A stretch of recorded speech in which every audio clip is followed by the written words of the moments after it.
यही नुकता लेके भट्टी साहब आपकी जानिब आते हैं कि जमहूरियत की बात की जाती है, लेकिन अमलन कोई भी जमात जमहूरियत को अपनाती नहीं है। जमहूरी रवैया किसी भी जमात में दिखाई नहीं दे रहा, एक्सेप्टेंस नहीं है, पेशेंस नहीं है। इस सिलसिले को रोकना है, इस सिलसिले को तोड़ना है। ये सिलसिला कैसे टूटेगा, कौन इनिशिएट करेगा, सबसे पहले कौन आगे बढ़ेगा, ये कब शुरू होगा? देखें, पाकिस्तान में बदकिस्मती है, जमहूरियत के नाम पर उतनी मुन्नी बदनाम नहीं हुई जितनी अवाम बदनाम हुई है। जमहूरियत का पाकिस्तान के साथ वास्ता ही कोई नहीं। यहाँ वरासतों की, खानदानों की लड़ाई है। एक पाकिस्तान एक टुकड़ा है जिसपे दो पार्टियां पिछले 40 साल से कब्जा कर रही थी। अब एक तीसरी एंट्री आई है। देखे ना, अगर मुझे शाह हवर साहब काबिल एहतराम है, मेरी हिस्ट्री में मेरा ख्याल है पहली दफा सुप्रीम कोर्ट से ऑनरेबल जज साहब की दुनिया ही बात मानती है। पहली दफा उन्होंने डायरेक्शन दी है कि ये इजलास भी बुलाओ, तलब भी करो, वजीर आजम भी मुंतखब करो। और वजीर आजम वो है कि एक तरफ आपका चाइनीज डेलीगेशन आया होगा, 15 उस पे केस चल रहे हैं। बेटा इधर पंजाब में होगा, उसके भी 15 केस चल रहे हैं। पहले देखे ना, जुल्फकार अली भट्टो से मैं माफी चाहता हूँ, जमहूरियत की तशरीह करने लगा हूँ। जो जमहूरियत है उनके मुंह पे तमाचा है। जुल्फकार अली भट्टो, उनकी मोहतरमा वाइफ, फिर बेनजीर भट्टो, फिर आसफ अली जरदारी, फिर बिलावल भट्टो, फिर आसफा भट्टो। अभी आगे उनके और बच्चे होंगे तो इंशाल्लाह ताला वो इस मुल्क की बागडोर संभालेंगे जमहूरियत की। इधर मियां शरीफ, नवाज शरीफ, शहबाज शरीफ, मरियम, हमजा, आगे उनके बच्चे। अभी सुना है एक बच्चा छोटा है जिसे अभी से ही अचकन चला दी गई है, बेटा तूने बड़े हो गए पंजाब का वजीर आला बनना है। तो गुजारिश ये है, जब तक सियासी जमातों में नहीं आएगी और जब सुप्रीम कोर्ट के जज साहबान की आगे मुल्क के खिलाफ साजिश की कोई अहमियत नहीं है, इलेक्शन कराना अहम है, तो फिर इस मुल्क में बेटा जो पैसे ज्यादा देगा वो बन जाएगा। अब पता नहीं, मुझे जरा काजी साहब बैठे हैं आपके साथ? जी हाजिर हूं सर, आपके हुक्म के मुताबिक मैं सुबह हाजिर हो गया था। अच्छा काजी साहब, मुझे अभी एक जेल से फोन आया है, उन्होंने कहा कि हम कोई 150 इधर मुजरम है और मुलजम है, तो हम अपना वजीर आला बनाना चाहते हैं, हमें कहीं से कोई आर्डर ले दें। तो कोई मुद्दा है आपका जो जेल के बेचारे जेल है पड़े है, उसका वजीर आला अलग बन जाए, क्या फर्क पड़ता है? कोई करवा देंगे आप वकील? देखिए, हमने भट्टी साहब इंसानी हकूक के वो आला तरीन मिसालें कायम की हैं कि मुजरिमान और मुलजिमान के भी यहाँ ऐसे हकूक हैं जो मतलब है कि शुरफा तक को भी हासिल नहीं है, बल्कि शुरफा को तो बस कुछ हासिल ही नहीं होता। तो इसलिए मेरे ख्याल में ये सिलसिला आपका है, खुद हट जाना चाहिए। डेविड कैमरॉन पर इतना सा इल्ज़ाम लगा कि उसके अब्बा जान की भी एक निकल आई कंपनी, वो आज पॉलिटिक्स से बाहर चला, हालांकि उसका कसूर भी कोई नहीं था। वो कंपनी उसके बाप की थी, वो आया, उसने एक्सप्लेन किया और वो चला गया। मगर यहाँ ये लिमिटेड कंपनियां हैं, पार्टियां नहीं हैं। ये स्टॉक एक्सचेंज में जिस तरह आप एक कंपनी या एक जो SECP में आप कंपनी अपनी रजिस्टर करवाते हैं, ये धंधा है। अब मैं ये नहीं कहना चाहता इसके साथ जो और अदीफ और काफी लगाए जाते हैं और बड़ सबक से लगाए जाते हैं। शाह हवर साहब तशरीफ फरमाए और ये बड़ी जबरदस्त गुफ्तगू करते हैं। मेरा नहीं ख्याल कि आज तक सुप्रीम कोर्ट ने कभी भी कोई ऐसी डायरेक्शन दी हो कि ये इजलास कराए या ये ऐसा गया हो। और जो आर्टिकल 5 जिसकी मेरी पहले दिन से जिसपे मुबैना झूठा इल्जाम होगा, उसी बंदे के ऊपर आप वजीर आजम नामजद कर रहे हैं और वो बन भी जाएगा, यकीनी बात है। ये देखें, जितने बड़ी डिले टैक्टिक्स बना ले, नंबर गेम उनके पूरे हैं। हकायक से नशेपुशी नहीं करनी चाहिए, लेकिन आप अपनी नई नस्ल को क्या दिखाओगे? जाओ अमेरिका के साथ डील करो, आके पाकिस्तान की हुकूमत को गिरा दो, इधर 15-20 अरब रुपया लगाओ। ये this is not good for Pakistan. और अगर 155 वाला आदमी की असम्बली नहीं चल सकती तो 86 वाले कैसे चलाओगे? लेकिन सुप्रीम कोर्ट के हुक्म के आगे हर आदमी बोल नहीं सकता। तो लिहाजा मेरा ख्याल है आज नंबर गेम के लिहाज से जितने मर्जी डिले टैक्टिक्स कर लें, कुछ लोग बहुत खुश हैं और खुश होंगे, रात को जश्न होगा। और दो बाप बेटा पाकिस्तान की तारीख में पहले बड़ा भाई वजीर आजम और छोटा भाई वजीर आला होता था, अब होगा। मेरा ख्याल है उसके पोते या नवासे के लिए भी कोई लाहौर को कम से कम अलग जिला बना देना चाहिए, ताकि शरीफ फैमिली में 3 लोग तो हों। लेकिन अभी कानून में ऐसी गुंजाइश नहीं है कि मरियम को आर्मी चीफ बनाया जाए।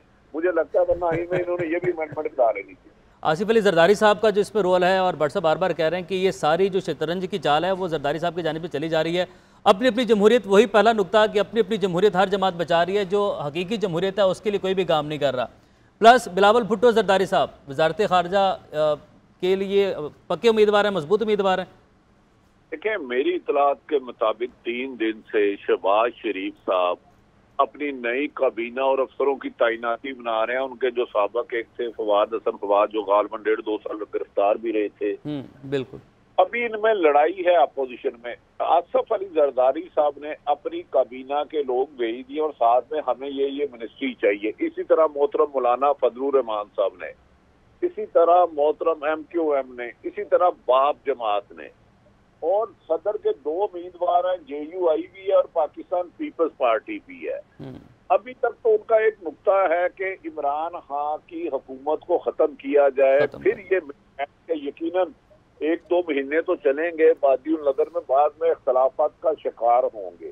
آج کل تو عائشہ ہمارے ساتھ بیٹھی ہے, ان کے بچے پیار میں کہتے ہیں ماما ماما مجھے گڑیا لے دے, مجھے چھوٹا سا ایروپلین لے دے. تو آج کل کے بچے ضد کرتے ہیں پاپا پاپا مجھے وزیر اعظم پنجاب بنا دے. تو باپ کہتا بیٹا بیٹا مجھے وزیر اعظم بنا دے. تو یہ بڑے لوگوں کے بڑے شوق ہیں, ہم آپ جیسے لوگ نوکری کے لیے کرتے ہیں. لیکن میرا خیال ہے اب 155 والا نہیں کر سکتا تو اپوزیشن کا امتحان ہے کہ وہ کتنی دیر اس ملک کو مہنگائی کی دلدل سے نکالتے ہیں اور اکٹھے رہ کے چلتے ہیں. اصل ان کا ایم ہوگا الیکٹرانک ووٹنگ کسی صورت نہ ہو, کیونکہ ٹھپے سے ٹھپے کی دونوں جماعتیں بینیفیشری ہیں.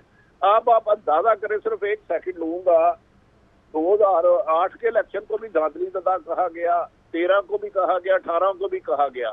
اصلاحات عمران خان ہے کو دور کیا جائے, لیکن اب یہ پھر کہہ رہے ہیں الیکشن ہو EVM نہ ہو.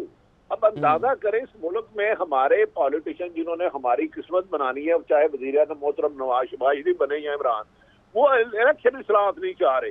کہہ رہے ہیں کہ وہی دھاندلی والا رائے جو 50 سال سے چل رہا ہے, جس پر ایک دوسرے پہ کرپشن کے الزام لگاتے رہے ہیں. لیکن اب اگر اصلاحات نہیں لائیں گے تو مجھے لگتا ہے پھر اگلے الیکشن پہ ہارنے والا جیتنے والے پر الزام لگائے گا اور جیتنے والا ہارنے والے کی بات نہیں سنے گا. اللہ کرے یہ الیکشن شفاف ہو.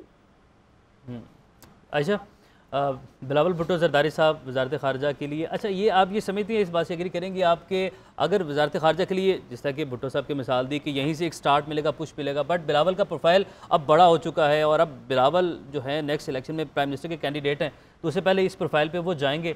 اور سیکنڈلی جو کل پرائم منسٹر صاحب نے گفتگو کی, عمران خان صاحب نے یہ کہا کہ یہ لوگ اقتدار میں صرف اس لیے آ رہے ہیں کہ آ کے یہ الیکشن ریفارمز ان سے یہ لے آئیں اور اپنے اپنے جو ان کے ذاتی مفادات ہیں ان کا تحفظ کیا جائے. اچھا عمیر, پہلی بات یہ بٹ صاحب سے بات بھی اور تھی 2 دن پہلے, لیکن جب ہم گزشتہ ہفتے اسلام آباد میں تھے, پارلیمنٹ ہاؤس میں تھے, تو یہ سوال ہم نے وہاں کیا بھی, اور پھر پیپلز پارٹی میں ہی اپوزیشن جہاں موجود تھی اسی چیمبر کے باہر کھڑے پیپلز پارٹی کچھ لوگ بھی کھڑے ہوئے تھے, تو ہم نے ان سے پوچھا کہ ممکن ہے کہ بلاول صاحب وزارت خارجہ لیں.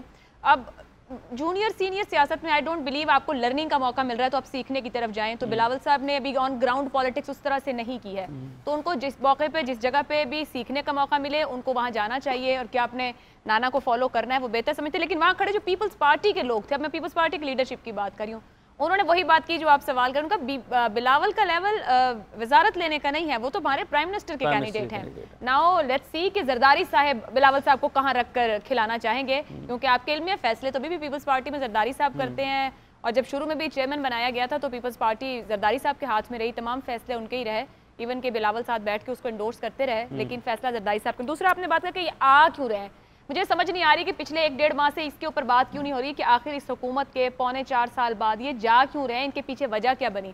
وزیر اعظم نے بھی جو پچھلے مہینے میں ایک نیریٹو بنایا وہ خرید و فروخت, وہ ان کی درست بات تھی, وہ نیریٹو بائی بھی ہوا کہ اگر ان کے لوگ پیسے لے کر اپنی وفاداریاں تبدیل کر رہے ہیں, لیکن اس حکومت نے جو 3.25 سال میں کیا ہے اس کے اوپر بھی بات کرنے کی, جب کوئی حکومت جاتی ہے تو اس پہ بات ہوتی ہے کہ آخر اس حکومت کے اچانک جانے کی مدت پوری نہ ہونے کی وجوہات کیا ہیں. اس میں ایک سب سے اہم بات ہے جہاں عوام آپ سے جڑتے ہیں وہ ہے ڈیلیوری اور گورننس کا.